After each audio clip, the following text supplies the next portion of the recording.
and even if you don't get injured, people know what it's like to run, and it feels like they have a freaking peg leg because the leg just does not move the way it should. So you can't build kind of fitness on a dysfunctional base. Do you reckon that based off what you said there, that once I suppose you have to build to a certain level, and then something like doing a sports Pilates or a gym session should be only once a week if you're all in on the running, that's enough to, as you say, switch on, activate the muscles. Do you think that's enough doing once, or do you think people should be doing 2 to 3 times a week, gym or sports Pilates? And no, I do. Look, again, I said if it was more health and all, I would do it twice. But for the runners that I have, I'd say, once a week, we have a 45-minute class. And then we give little 10-minute rehab videos or hockey ball work that you can do. So if you've got a sore knee, for example, you might do the Pilates once a week, and then the 10-minute rehab maybe once a week as well, or just do the hockey ball work watching TV. So it's all these things I think are thresholds. It's you just need to get up to a threshold level of strength. The beginner's Pilates is actually quite tough, and people are what's the intermediate or the advanced? And it's actually not that much harder, because once we're up at a decent level, then it's about varying the stimulus again, like what I said, where it's it's not about once we're on the ground able to activate the muscles, it's that's enough activation.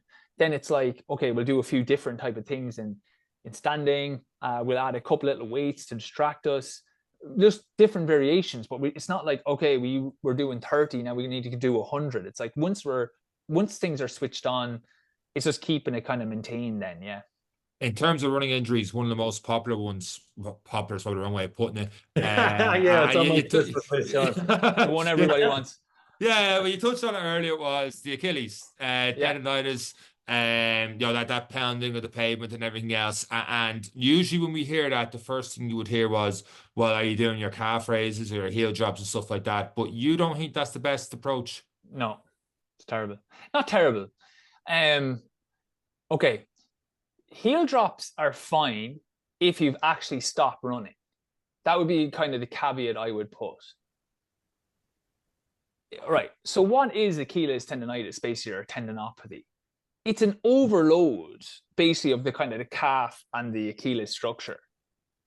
Okay, so it's working too hard. So then our solution is, okay, we're going to strengthen it up and work it harder so it's able for that. That's so say the two of you are doing the podcast, right?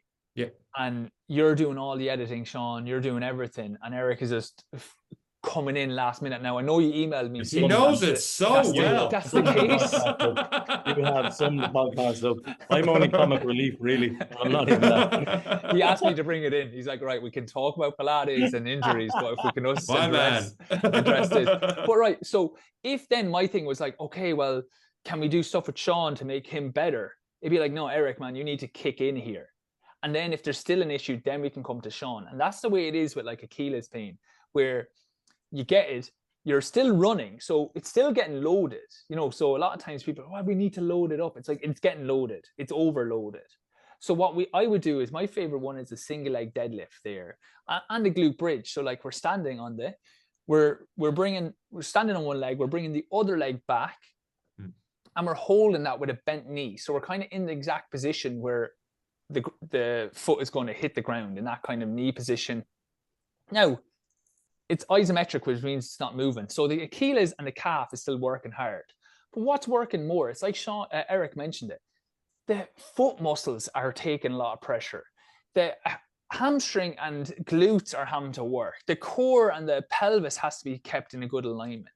Now all of a sudden, and it's that idea of what we talked about in the pub say, it's we're waking up the other areas that are not working enough.